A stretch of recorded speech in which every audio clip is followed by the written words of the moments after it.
नमस्कार, मैं doctor Sonia Gupta, practising obstetrics and gynaecology since 18 year. पूरी प्रेगनेंसी में एक कपल को हमेशा ये डर बना रहता है कि प्रेगनेंसी में रिलेशनशिप बनाने से, साथ में रहने से आने वाले बच्चे को खतरा हो सकता है क्या। ये डर ऐसा होता है कि वो कपल खुलकर पूछ भी नहीं पाते हैं, और स्पेशली जो न्यूली मैरिड कपल होते हैं जिनकी अभी 6-7 महीने पहले शादी होती है और वाइफ प्रेग्नेंट हो जाती है, उनको पूछने में काफ़ी शर्म और हेजिटेशन भी फील होती है, और कपल्स को पता ही नहीं होता कि क्या प्रेगनेंसी के अंदर सेक्स करना, रिलेशनशिप बनाना सेफ है या नहीं। तो आइए इस वीडियो के ज़रिए हम जानेंगे कि प्रेगनेंसी के दौरान कब रिलेशनशिप बना सकते हैं, कब इन्हें अवॉइड करना चाहिए, क्या रिलेशनशिप बनाने से बच्चे पर कोई असर पड़ सकता है क्या, कौन सी तिमाही में रिलेशनशिप बनाना सेफ है और क्या सावधानियां बरतनी चाहिए। अगर आपकी प्रेगनेंसी बिल्कुल नॉर्मल चल रही है, उसमें किसी भी प्रकार का कोई कॉम्प्लिकेशन नहीं है, कोई भी हाई रिस्क नहीं है, ऐसे में रिलेशनशिप बनाना सुरक्षित है। अब बात आती है कि क्या रिलेशनशिप बनाने से बच्चे को कोई खतरा हो सकता है। तो जो बच्चा होता है वो गर्भाशय में बिल्कुल सेफ रहता है। बच्चे के चारों तरफ का जो एमनियोटिक फ्लूइड होता है, जो पानी आता है, वो बच्चे की सुरक्षा करता है। और दूसरा, जो गर्भाशय की मांसपेशियां होती है, गर्भाशय के जो स्नायु होते हैं, वो भी बच्चे की रक्षा करते हैं। इसलिए रिलेशनशिप बनाने से बच्चे को किसी भी प्रकार की कोई चोट नहीं पहुंचती है, बच्चा सेफ रहता है। और तीसरी बात, जो सर्विक्स के ऊपर म्यूकस प्लग लगा होता है, वो भी इन्फेक्शन से सुरक्षा करता है। अब हम जानेंगे कि प्रेगनेंसी की कौन सी तिमाही में रिलेशनशिप बनाना सेफ है। पहली तिमाही के दौरान, क्योंकि माँ को काफ़ी सारी दिक्कतें होती हैं, मूड स्विंग्स हो रहे होते हैं, जी घबरा रहा होता है, एनर्जी लेवल काफ़ी डाउन होता है, तो मदर का रिलेशनशिप बनाने का, सेक्सुअल एक्टिविटी करने का मन नहीं करता है। इसलिए दोनों की सहमति इम्पोर्टेंट होती है। दूसरी तिमाही में, क्योंकि उल्टी, जी घबराना कम हो जाता है, एनर्जी लेवल बूस्ट हो जाता है, और साथ साथ जो बॉडी का ब्लड सर्कुलेशन होता है वो भी अच्छा हो जाता है। जो पेल्विक ऑर्गन्स होते हैं उनका ब्लड सर्कुलेशन भी अच्छा हो जाता है, वेजाइना भी लुब्रिकेट हो जाती है।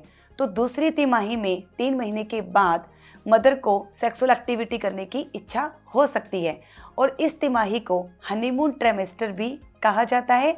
इस तिमाही में रिलेशनशिप बनाना सबसे अधिक सेफ माना जाता है।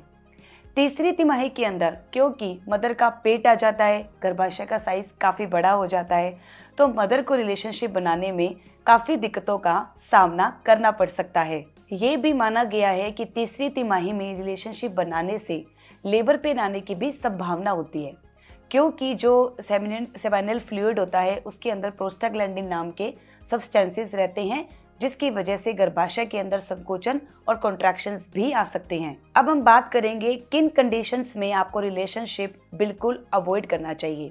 सबसे पहले, यदि आपको पहली तिमाही में कोई ब्लीडिंग या पेट में दर्द, ऐंठन आती है, आपको रिलेशनशिप अवॉइड करना चाहिए। आपको बार बार मिसकैरेज हुए हैं, समय से पहले डिलीवरी की हिस्ट्री है, आंवरनाल नीचे है जिसको बोलते हैं प्लेसेंटा प्रीविया, ट्विन या मल्टीपल प्रेगनेंसी है, गर्भाशय के मुंह पे टांके लगे हुए हैं, आपको भी प्रेजेंटली ब्लीडिंग हो रही है, एमनियोटिक फ्लूइड का रिसाव हो रहा है, या पार्टनर्स को पेल्विक इन्फेक्शन है, ऐसी कंडीशन में आपको रिलेशनशिप बिल्कुल अवॉइड करना चाहिए। अब बात आती है प्रेगनेंसी के दौरान जब रिलेशनशिप बनाएं, सेक्स करें, तो कौन सी सावधानियां बरतनी चाहिए।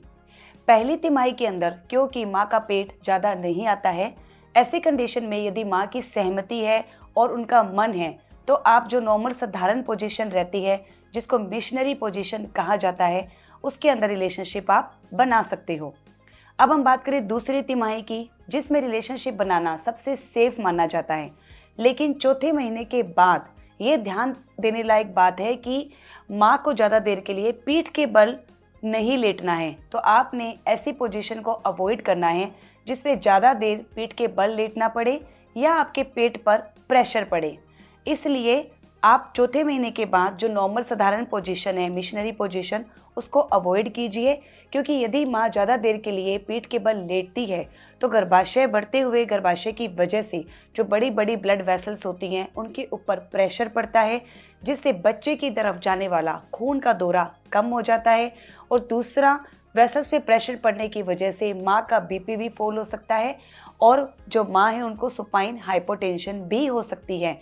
और चौथे महीने के बाद साधारण पोजीशन में रिलेशनशिप बनाने से जो माँ होती है वो इस एक्ट को कंट्रोल भी नहीं कर पाती है।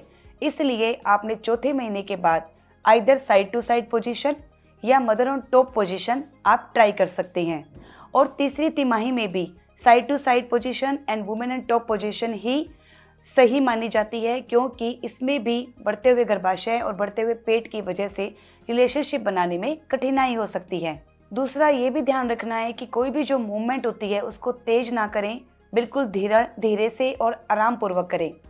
और रिलेशनशिप बनाने के बाद हाइजीन का ध्यान रखना बहुत ज़रूरी है, ताकि आपको इन्फेक्शन ना हो और मदर को जरा सा भी डिस्कम्फर्ट फील हो तो आपने एक्टिविटी को तुरंत स्टॉप कर देना है। तो ये था फ्रेंड्स, प्रेगनेंसी के दौरान रिलेशनशिप बनाना सुरक्षित है या नहीं, ये माँ की हेल्थ कंडीशन पर डिपेंड करता है। और दूसरी तिमाही को रिलेशनशिप बनाने के लिए सबसे ज़्यादा सेफ माना जाता है। और यदि आपने डॉक्टर ने आपको रिलेशनशिप बनाने के लिए मना किया है तो आपने रिलेशनशिप को अवॉइड करना है। तो मैं आशा करती हूँ फ्रेंड्स, यदि आपको ये जानकारी उपयोगी लगी होगी तो प्लीज़ वीडियो को लाइक और शेयर करना और चैनल को सब्सक्राइब करना ना भूलें। मिलते हैं एक नई वीडियो में नई जानकारी के साथ, तब तक के लिए धन्यवाद।